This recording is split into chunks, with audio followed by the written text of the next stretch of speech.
welcome to episode 16 of my podcast. And I'm Dr. Susan Protasio, your host.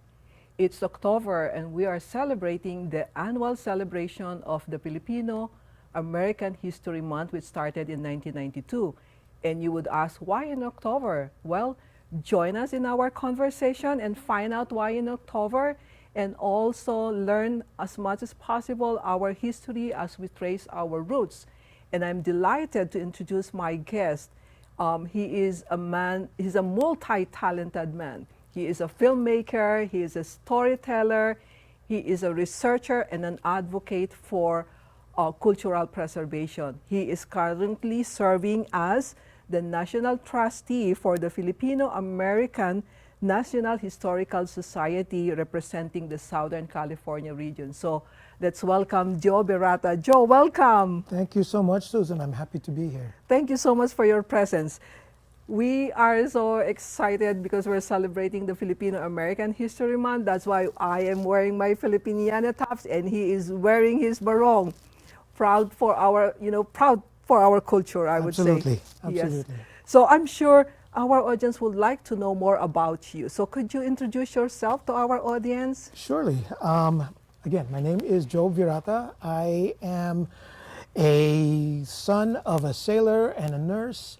Grew up in San Diego, lived for a long time in Los Angeles, and then spent the final years of my career here in the Inland Empire, where I raised my family. I worked for the University of California as the director of Asian Pacific student programs, and finally retired in 2019 as the assistant dean of students at UC Riverside. Since my retirement, I started getting more and more involved with looking at our experience as a Filipino American community, even to the point where I've started to produce films and short documentaries about our experience, wanting to help uplift our history and our story here. So what made you an advocate for the cultural preservation?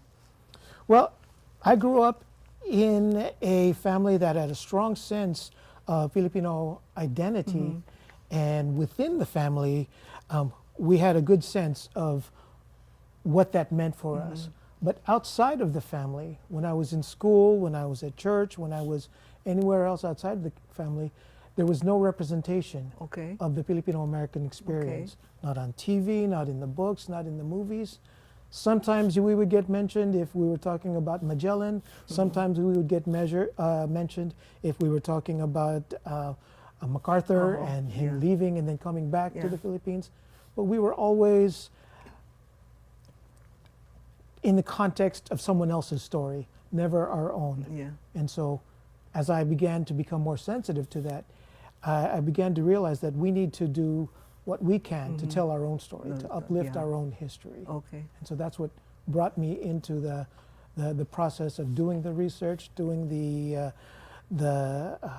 oral histories that we've been involved with. Yeah, so that's nice. Yes, that's absolutely. Nice. Trying to gather and uplift our own histories. Right. So based on what we are talking, what is Filipino American History Month and why is it celebrated?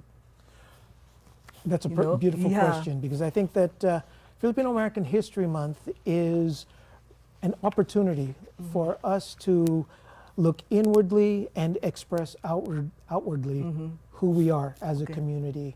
It's an opportunity for us to uplift the experiences that our communities have had.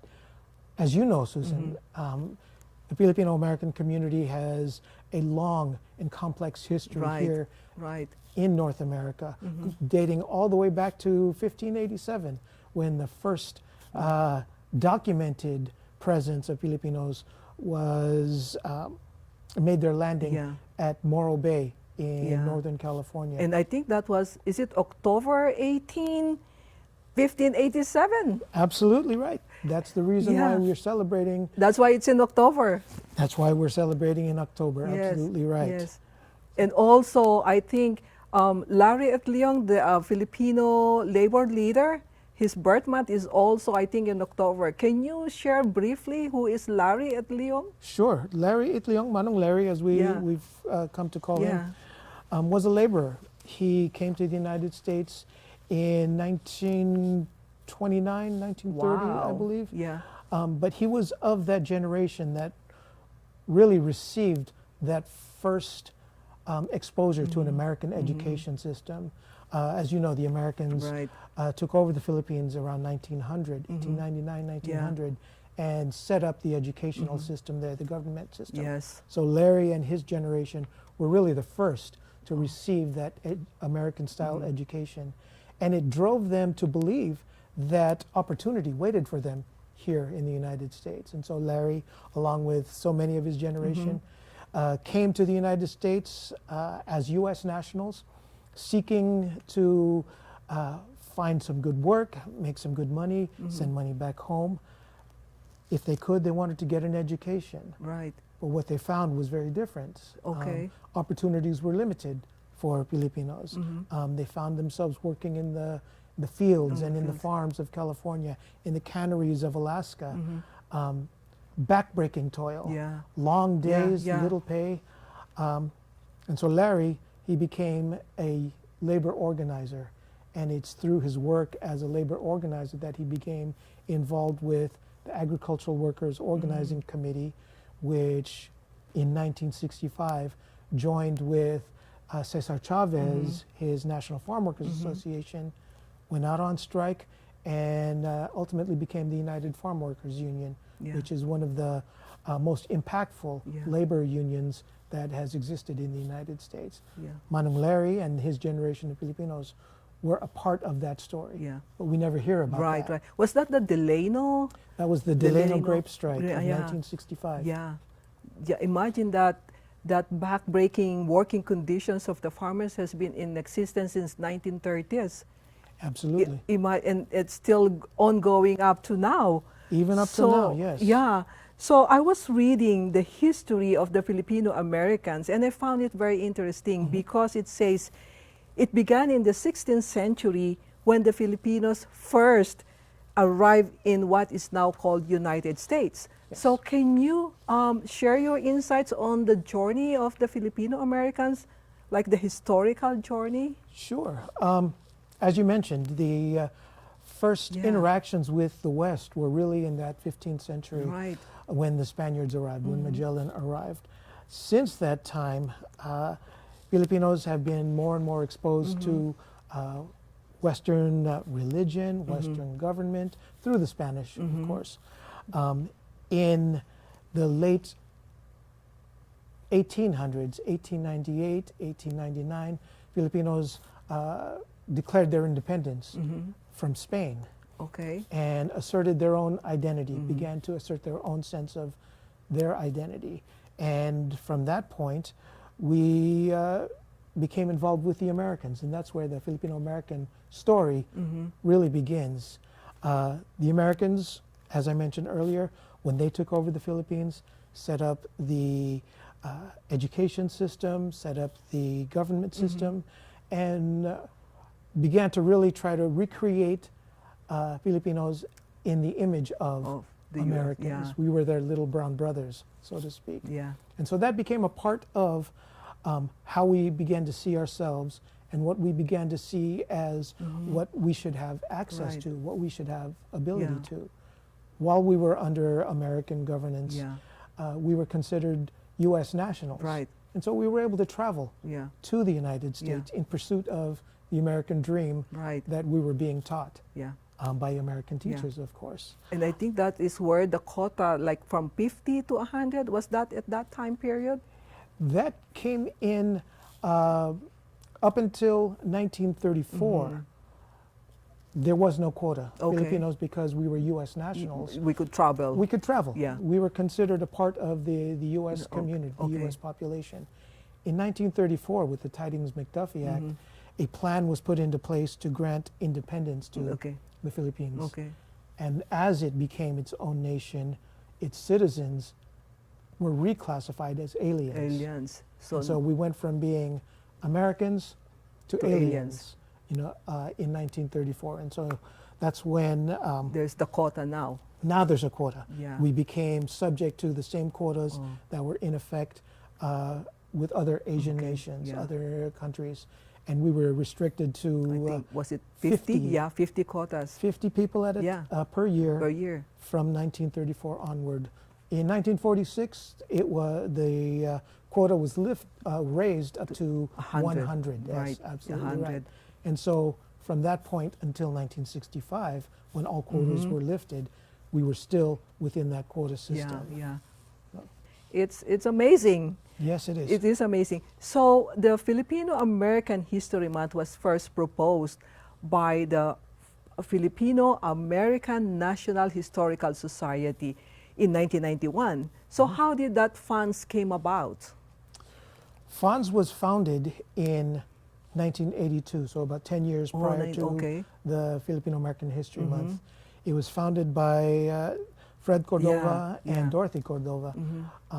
In 1982, the Filipino American population had grown to almost 800,000 of us here. Oh, And so we were approaching 1 million. We were a fast growing Yeah. population compared to pre 1965, where it was less than 200,000. So within that, it grew. it grew tremendously, 4 times Yeah, the size yeah. of what it was in the 1960 census to the 1980 Okay. census. But it's not just a numbers game, of course, as you know. By 1982, when FAHM was founded, not only had our numbers grown, but the complexity of the community had grown. We were entering into different professions, into Oh. different fields. Because of the 1965 Immigration and Nationality Act, different professionals were being They were able to migrate they now. were able to migrate. So we had teachers, engineers, Yeah. doctors, nurses that are were coming coming and in. becoming a part of our community. We were no longer just a community of Right. laborers Yeah. or military, but rather we were expanding our presence in different fields. Okay.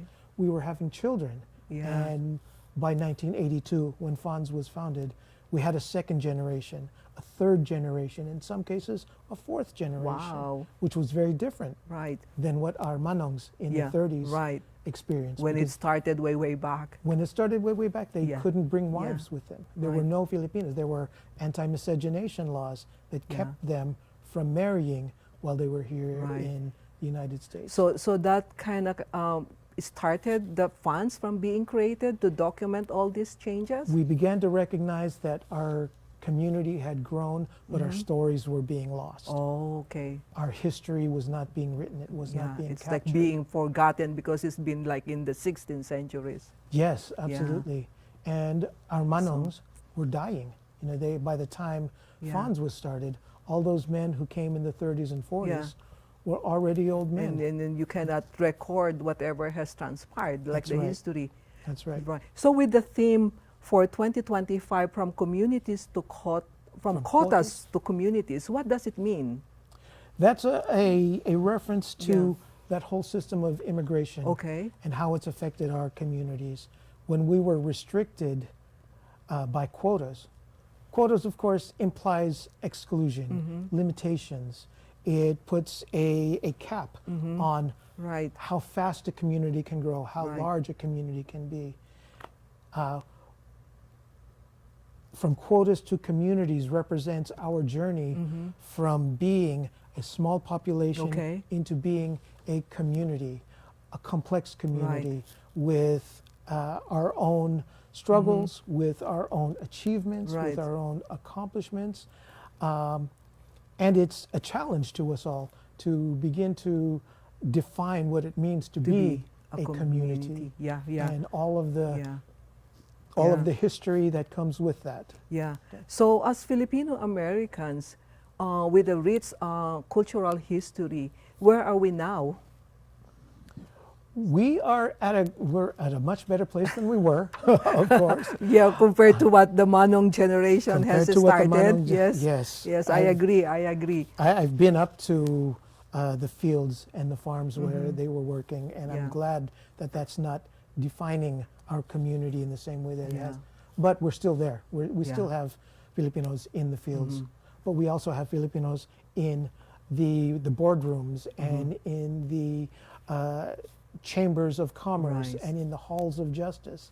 You're starting to see more and more Filipinos asserting a presence in governance, in science, Right. in education, in leading congregations Yes, and yes. in the halls of legislation. Right. And so we're in a much Right. better place. And you mentioned that I think there you could see the picture. Is it a picture of Larry at Leong and the other labor leaders? Yes, we are in the Hall of Honor Hall of the Department of Labor's Hall of Honor. Manong Larry Yeah, Itliong, yeah. Manong Philip Veracruz, Manong Pete Velasco. So Their they- portraits are hung there. So they were recognized. They were recognized, So and that's now wonderful. we're included as part of that American story Yeah. of labor here in the United And it States. will never be lost because now they are acknowledging it. Now they're acknowledging it, yes. So that's good. So what does belonging mean for the Filipino American? What does it mean, belonging?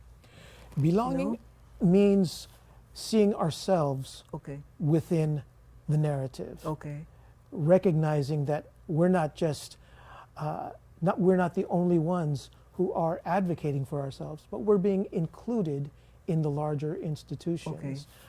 It means seeing ourselves in the curriculum that's being taught. okay. It means recognizing that legislation is being passed that benefits our communities. We're able to see Okay. how we Okay. can have opportunities for continuing success and continuing growth within the United So States that's here. good, that's good. We're in a much better Yeah, place much than better when place. we used to be. Yeah. So with the theme of from quotas to communities, you have mentioned and you said that it is also a call to continue the movement towards justice, towards visibility, and towards a deeper sense of home. So how can we achieve that call to action? Sure. I think You know? there are four things that Okay. I would recommend. Okay. Communication, Okay. education, advocacy, and uplifting our Uplifting. communities, uplifting each Okay. other. When it comes to communication, Okay. I think that there's a lot that we can be doing to promote communication within our community. Yeah. Our elders have stories that they can teach to Yes. our youth. Our youth have the potential for leadership and emerging into their own Right, presence right. within the Filipino American experience. We exist in ways that can benefit one another if we learn from one Right, another, if we right, communicate with right. one another. But it's also a challenge for us to Yeah. communicate beyond the Filipino community and recognize Yeah. that we're connected with communities outside of our own Right. insular Right. spaces, Right. that we are connected to our African American, our Latino, Right. our Native communities, that we've got complexity within all of this, that we've got folks who are still working in the fields, we've got folks who are emerging in courtrooms and in legislation, we've got folks in the medical sciences, we've got folks Right. who are still struggling to assert a presence as our LGBT community that we need to recognize and learn from. So and we have to embrace. continue that communication to maintain the talk and the discussions and the history be kept alive. Be kept alive, and Yeah. that the connection be kept Yeah, alive be kept between us, alive. that we don't become our Yeah. elders here, our Yeah, youth like over separate. there. It has to be separate. like a commonality, like a group, like Right. a community. And then That's how where yeah. the education point comes Okay. in, because I think that we Yeah. need to make sure that we are educated about our own experiences, Okay. about our history on both sides Mhm. of the Pacific, Mhm. and not only our history as Filipinos, Mhm. our history before we became Filipinos, Right. before the Spaniards arrived. We have such a rich tradition, we have Right. such a rich history that predates the colonial eras, that I would love to see us do all we can to bring that forward. Right. Learn what value it has that binds us together Yeah. as a community. And to preserve it so that the newer generation, the younger generation, would be able to understand the roots that they came from. Absolutely. Because I absolutely. think right now the second or third generation doesn't no longer understand or no longer know what the roots, where they came from. I'm second generation myself. I grew up without knowing Yeah. many of these things, and Yeah. I had to take some specific actions. I had to be assertive about trying to learn To find and to To- learn. recover and rediscover Right. my own roots. Right. And I was so grateful because when I started doing that, I started to feel so much more Yeah. complete, so Yeah. much more whole. Yeah. I wasn't just a part of somebody else's story. I had my own story that I was a Yeah. part of. Because you were born here, right? You I were was born here, Yeah. yes. Yeah. Yes, I was So, born. so now for advocacy, what can you suggest? How do we achieve it? For advocacy, I think that it happens in a lot of different ways. We're starting to see it in the political arena where we Okay. are recognizing that folks are Okay. stepping forward and taking on the role of policymakers and policy enforcers. And here in California, of course, we've Yeah. got a prominent member of the government with our Attorney General, Rob Bonta, Yeah. stepping forward as and unashamedly, unembarrassingly being Filipino and expressing his support of the Yeah. work that's here. We've got mayors that have Yeah. been elected in cities like Daly City and Cerritos. Across the country, we're seeing Yeah. more and more people stepping into the political Right, arena. right. But advocacy also means we take a hold of our own narratives Yeah. and write our own stories. Be proactive. Be proactive. It's singing our own songs, Right. making our own Right. music. We're starting to see more and more of our artists being recognized and stepping forward. We've got more and more of our athletes stepping forward and being recognized Yes, yes. in the limelight. And each of those things Yes. becomes a little bit more reinforcement Right. of our identity as a Filipino community. Right. And now it suddenly came to my mind what we are doing here discussing the Filipino American History Month is like an advocacy. Joe and I are taking the initiative to start a conversation, to share with you the information, and to let you participate later and be a part of this movement that, preserves our cultural history, Absolutely. And And that's a great point to make because Yeah. I think that when people think of history, Yeah. oftentimes we think of names, dates, and places. Yeah. And it's a flat, dry, Yeah. academic pursuit. But it is a rich history. It is a rich history and Yeah. it's a living history. Yeah. And it is not just about memorizing names, dates, and places. Yeah. It's about understanding how we came to be in this moment. Right. What has brought us here, Here. and where might we go? You're What right. might our path be? That from is this so point true. forward? That is so true. Now, how about your fourth call to action, like uplift each other? That's important. We often hear about this phenomenon called the crab mentality, Right. where we tend to pull each other down Right. as we're trying to climb. Right. I think it's important that Right. we recognize and embrace those ancient values that were instilled in us Right. by our ancestors. Recognize our kapwa, recognize Yes. our bayanihan, Bayanihan. that we are connected to one another, Right. and that we have a spirit of collectivity. Right. That It's a collective well-being. it's a collective well-being. Well-being. That's a beautiful Yeah. way of putting it. Collective well-being and the sense of social responsibility. Yes. For those who are watching us who does not know what is kapwa and what is what the other one, Bayanihan. bayanihan, can you explain what those words mean? Sure. Kapwa is that sense of connection to one another, to know that the way I live my life affects how you live yours, the way how you affect your life has an impact on mine, and that we are connected to one another. Right. So because of that connection, we are responsible to one another. That's wonderful. And that's where Bayanihan also begins Yeah. to be active. That Right. is the spirit of community. That is recognizing that collectively our success is dependent upon one Right. another. Yeah. And that we are, I don't want to say it's obligated because that makes it, gives Yeah. it a little bit of a negative Yeah. spin, but that because we're connected, because we value community, Yeah. we lift up Yeah, community. we leave it now. So, if there is one thing that you want to say to our audience or to our fellow Filipino Americans, like briefly say what you intend to say, what would that be? I would encourage each of us to learn our stories, to learn our histories, and to share the experiences, particularly with our youth. Yeah. Because our youth are where our hope lies. Our Right. youth are where the future will be decided, is in the decisions that they make. Yeah.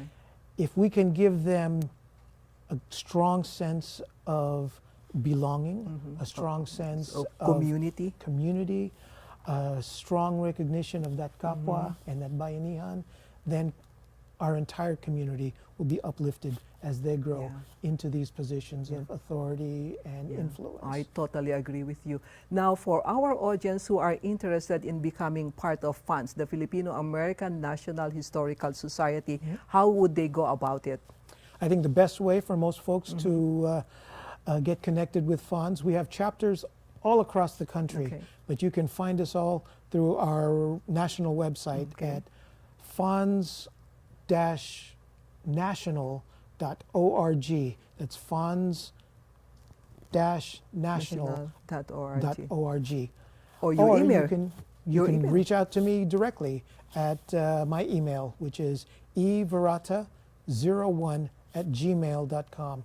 everata01 is all one word at gmail.com. So hopefully you guys would send him a message and be a part of this fund. So thank you so much, Joe, for this very, I would say, interesting conversation full of wisdom, full of sharing of our history. And I hope that we were able to uplift each other through this podcast, uplift us in such a way that we are sharing our history so we would know our roots. And before we end up, I would like to share this with our audience. When I was growing up, my parents used to tell me and my siblings about these Filipino proverbs. And it goes, ang hindi marunong lumingon sa pinanggalingan, hindi makakarating sa paroroonan. It means a person who never learns to look back to his origins will never reach his destination. I think it's very profound, and it speaks so well of what we are discussing now, celebrating the Filipino American History Month. So thank you so much for watching. I hope we were able to share with you our rich history. So be sure you click the subscribe button, and I will see you in the next episode. So take care of yourselves, and blessings.